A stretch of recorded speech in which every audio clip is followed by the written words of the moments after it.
Like all girls, we like going to the loo together, and Lauren and me are no different.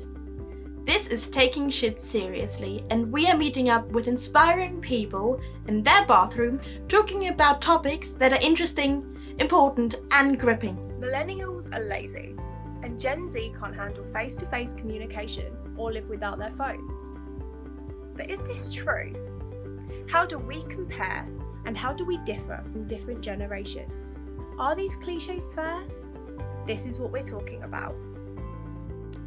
If you were born between 1981 and 1986, then you are a millennial or from Generation Y. If you were born between 1997 and 2012, you belong to Generation Z. But neither of those generations really have got many good things said about them. Is that fair and true? And who is the better or the worse generation? Today, Lauren, representing Generation Z, and me, representing Generation Y, are going into battle. Each of us gets 3 facts or cliches to discuss. Who will win, and who has to say that that cliche actually fits? Let's get started. Lauren, Generation Z have a short attention span. I'm not too sure about this one. I think that to an extent it might be right. I mean, I know that I personally have quite a short attention span, but I don't know that that's necessarily to do with the whole generation. I think that, you know, a lot of people work really, really hard at something and will stick at something. And I know people that will sit there all day and play stuff like video games or look at social media all day. And is that having a short attention span? Not really. But for me, I kind of do. I kind of relate to that one. But I don't think that that's a fair representation of Gen Z at all. Where do you think that comes from, that cliche? I'm not really too sure. I think it might come from the fact that, you know, there are so many things that, you know, Generation Z can do now, you know, and this is us as a world. You know, we have access to so many things that sometimes you just want to pack everything into one day or everything into one kind of time frame. And, you know, you don't always have the time to do everything. Sometimes, you know, people do this for a bit and then this to cram everything in. But, you know, I'm not entirely sure kind of where that general consensus comes from, but maybe that's it. Yeah, I personally think, and that's just my humble, uneducated opinion, I think it actually comes from people thinking because, you know, when you're sitting in a restaurant and someone suddenly takes their phone to double check, for them it's thinking, oh, you have a short attention span because you can't really listen to me, you have to look at your phone, you have to, and it's like, no, you don't realize that person is possibly still listening. Like, okay, there might become people out there who just rudely sit there and just switch off, and that is not okay. But I think, and that's, I think, just a generational thing, taking your phone and having a look at it while someone is talking to you isn't really seen as something rude anymore, and therefore someone who's sitting on the opposite side must probably think, oh, well, they've just switched off. Yeah, no, I get that. I get that completely. I think you might be right with that one, you know, but there, you know, I can look at my phone and glance at something, but then at the same time, I can also hold a conversation with someone. So, you know, but then again, there are a lot of people that will just look at it and get engrossed in their phone and, you know, lose the conversation. But yeah, millennials are lazy. Ooh, that's a harsh one. Well, it's in a way, I think I would almost say that one is true.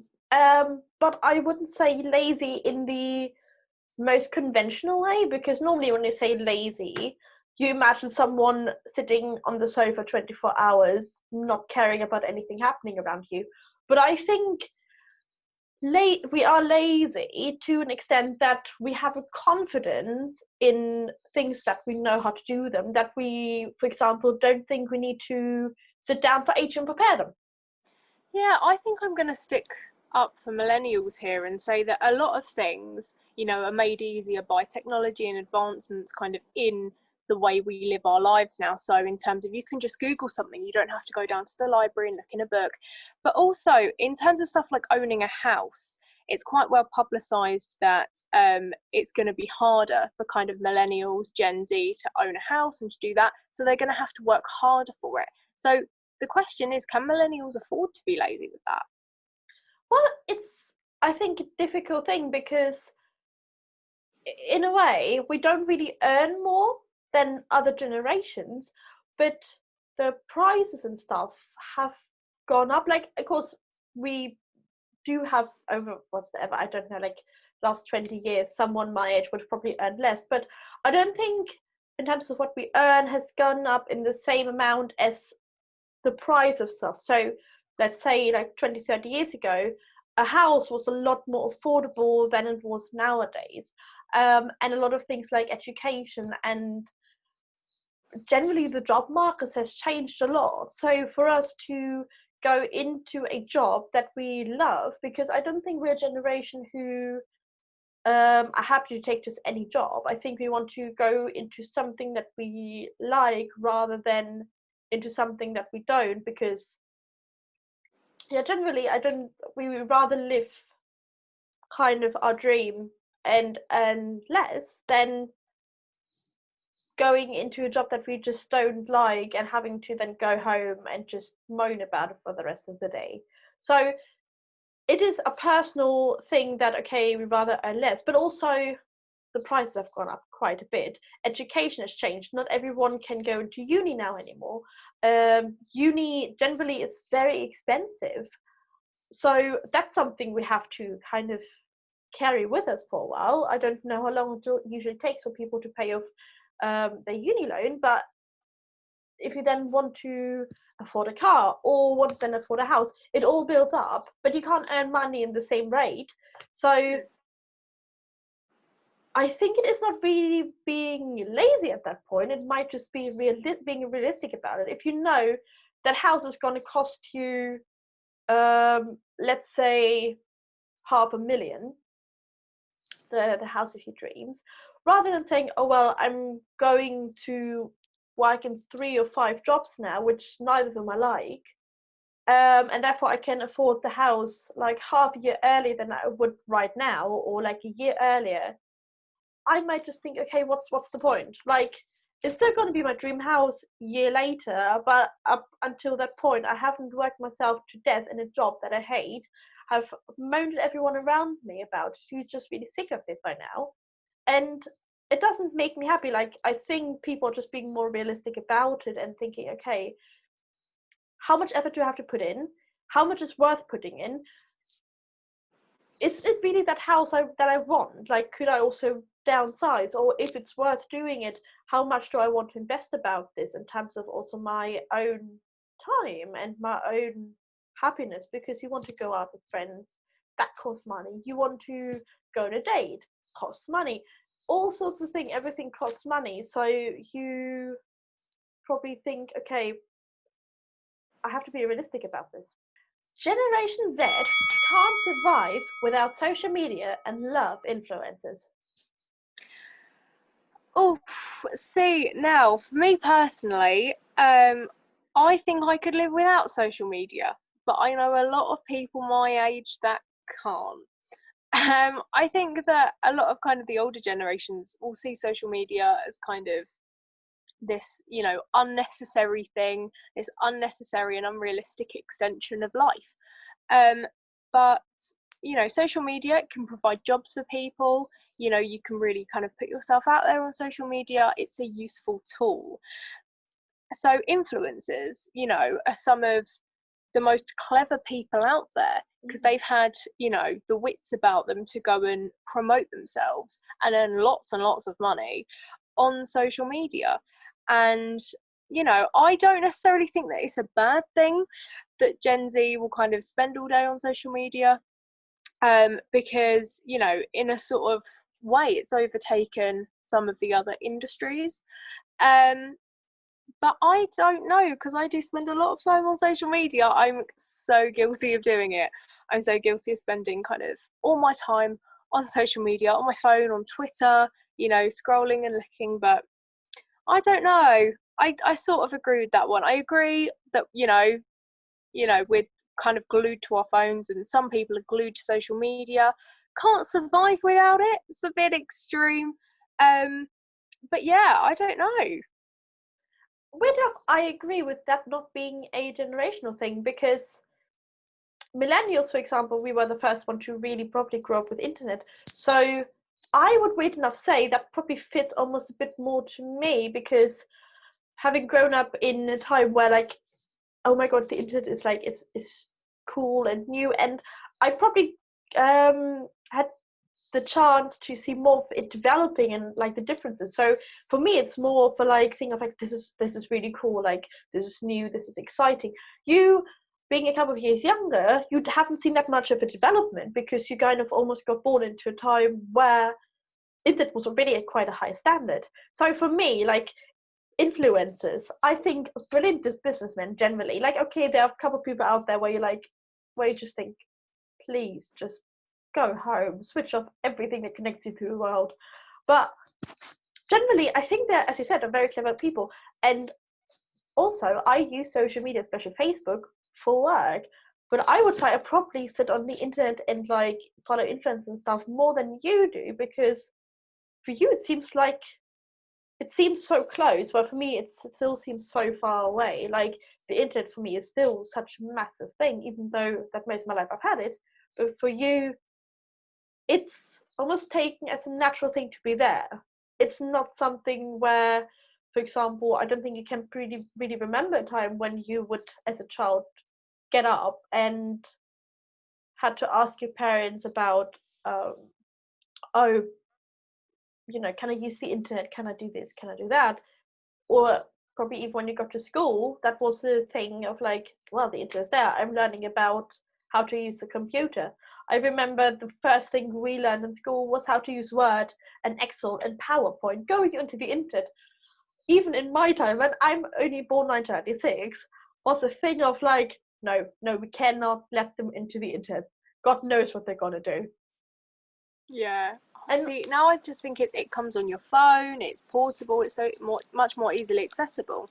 Okay, so millennials feel entitled to everything. that's an interesting thing. It depends, I think.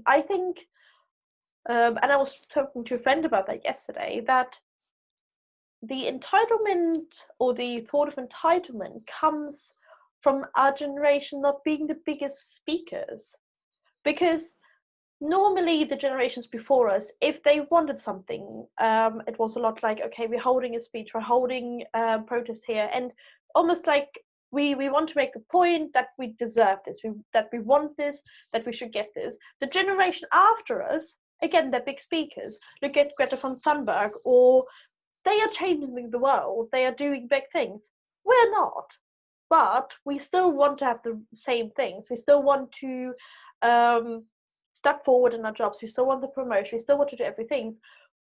So if we ask for it, or just imagine, okay, the generation before us has it, the generation after us has it, so therefore we should be able to have it as well, it's almost seen as an entitlement, because the generation before us had to fight for a lot of things, or the generations before us, not only one, and the generation after us just has it.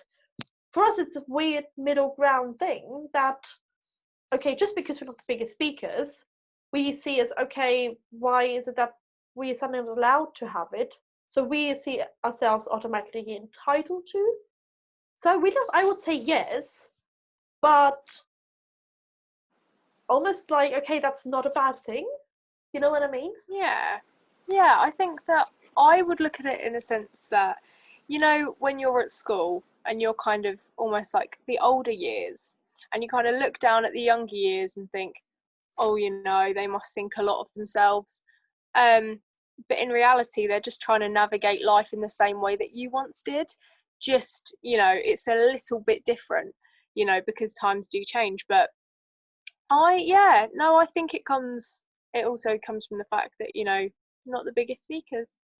Yeah, and I think if I would describe it in this way, if we're like, for example, 3 children, like the youngest being Gen Z, we're being Gen Y and then Gen X, which was the generation before, they're the older ones. They had to fight for everything, but they got it in the end.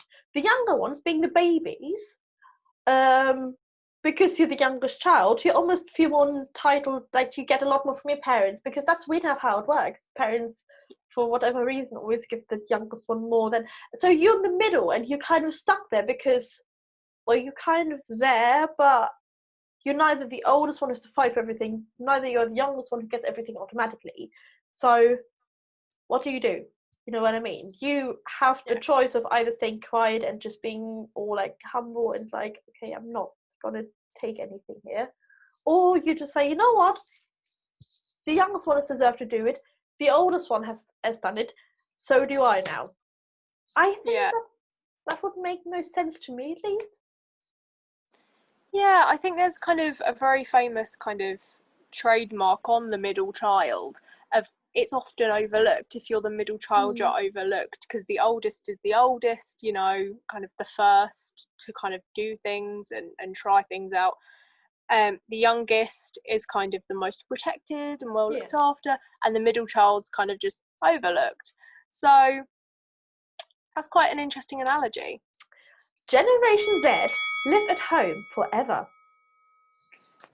Oh, see, now we might have to.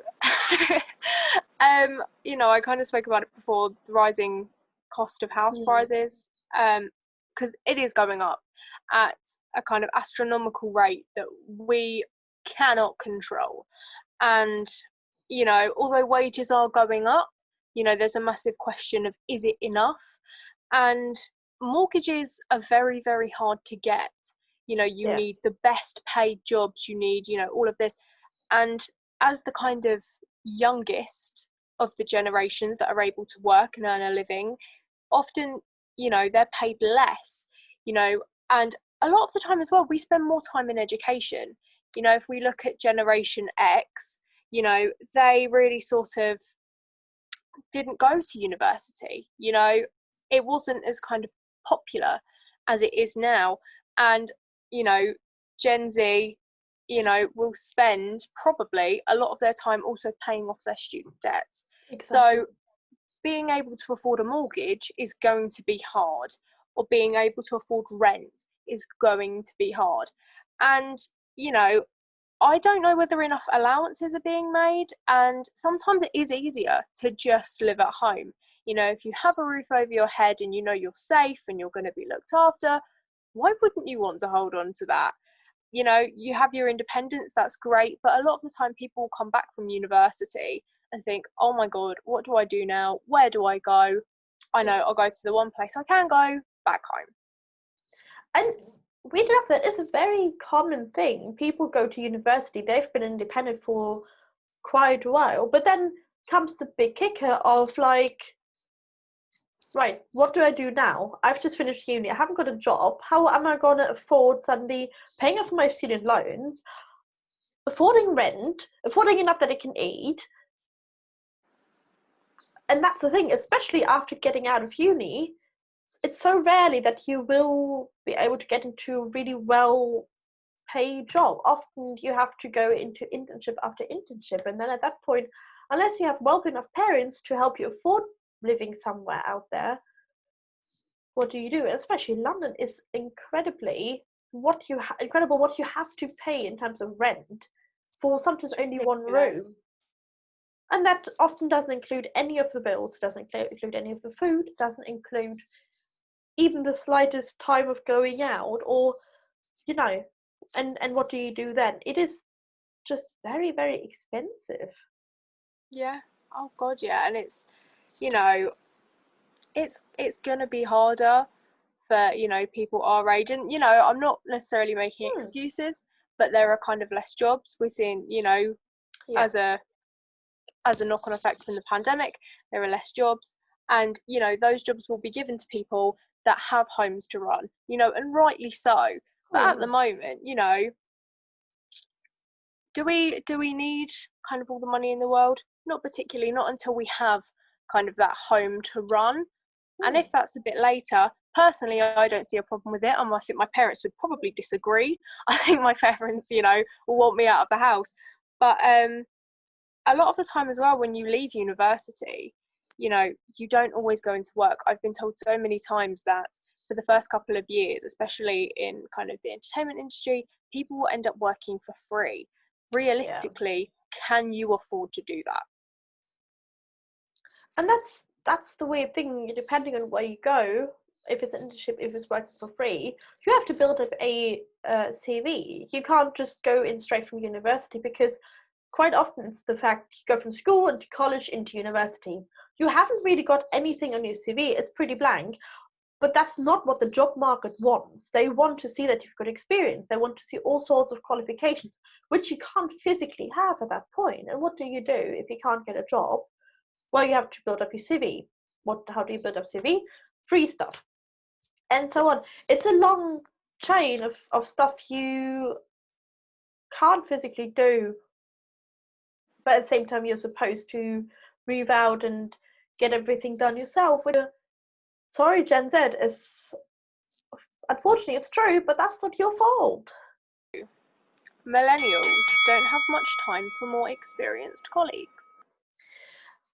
Yes and no. And yes, because it is true, but that comes more that experienced colleagues are always set same with older colleagues. And I disagree that, okay, yeah, have respect for a different age, but I don't think because you're older, you automatically know more than I do or have got more experience. I think if someone has got a lot of experience, I love when they share it with me. I love when they can say, look, I take you under my wing and I show you how it works. But what I find difficult to digest if I work with someone is if they put themselves in front of me and say, I've got this experience, I'm older than you, therefore you have to do what I say, have to do it as I say, and just don't argue about it, just do it as I said. It's like, hang on, that's A, not helping me, I'm not learning anything. B, how do you know that I don't know anything either? And yeah, what's the point? Like, you're feeling now really strong, having made me small, because, well, I'm just the little millennial who doesn't know anything and doesn't know what to do about it. Therefore, that's how it has to be. There is no other option to it. But because you have been in that job for so long, which is great, have showed me how little I know, and it's not helpful. And experience, I think, is fantastic, and that should be something to be shared, because it helps me to gain more experience. It helps me to get where that other person is. But I find it difficult if I'm just being put in front of facts and they are bigging themselves up by humiliating me. Yeah. Just on the fact that they might have more experience, they might have, they might be older, they might think that, or assume automatically that I can't do it, and then, for example, pointing out every little mistake that I make, maybe not thinking that they've might made the same mistake at that stage, because often people don't like to remember that one time they started at the same point. So even if you don't have the same experience, getting yourself to be at a point where someone does it to you as the fun of it, I would say, rather than actually trying to educate you or help you, is not great. So I think, yes, but it depends on the person who's doing it to you, and if they're doing it from a point of making you feel bad about it and making fun of your mistakes, because it's still a part of development, of learning something, and making fun of that, therefore holding your development back, that absolutely, I don't have time for those people. But I wouldn't say that we don't have generally time for more experience, because everyone has always been the fact that every generation learns from the generation before, learns from their experiences, and learns how to improve things most times. And it's that where I'd say that in that point is not true. Yeah. See, I don't know. I think as well, it comes from the fact of, you know, do you have to earn respect, or should it be given to you automatically? I think that's another, you know, point with, you know, more experienced colleagues almost looking down on you. You know, a lot of kind of the older generations were told that, you know, you have respect for your elders and you do this and you necessarily like kind of follow this, you know, strict set of rules. And I think as the younger generations, I don't think we were necessarily taught in that way. I think we were almost taught to kind of, you know, go for it and you do this, and, you know, you have a basic level of this is the respect you should be given. You earn more of it, but kind of there is a basic level. Whereas did the older generations have that kind of basic level of respect? Not to the extent that we do now. I think it might be something to do with that, kind of them almost looking down on you. But I think you made a very valid point there. And it's weird enough that you mentioned that, because what you just described makes more sense to the whole millennials feel entitled to everything. Like I said, for example, me a millennial, I don't think we do quite in the same way as it's being described, but you just described that as being, you know, you are Generation Z.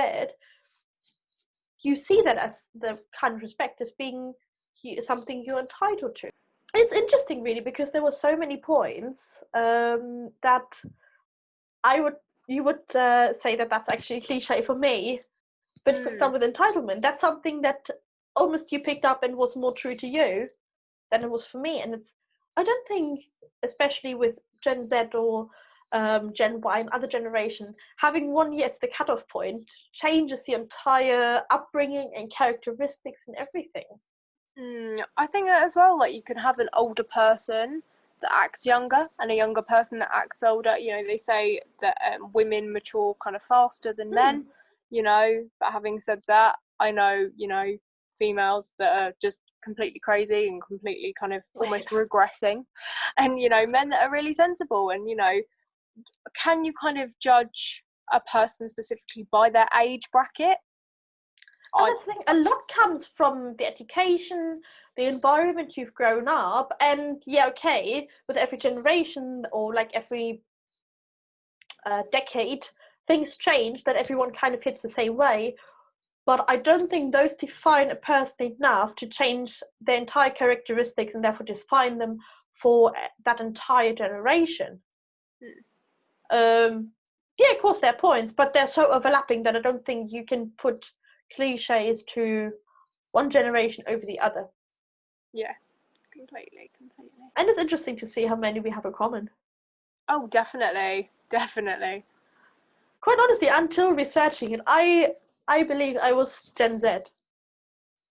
And I looked through them and I was like, there aren't that many I find that fit to me, but at the same time, I looked through millennial one where I thought I kind of agree with them. But I couldn't say 100%, yeah, that's me, that's my generation, that's everyone I know. I just can't. It's very difficult to place those ones on saying, oh my god, you're such a typical millennial, or you're such a typical Gen Z. Yeah.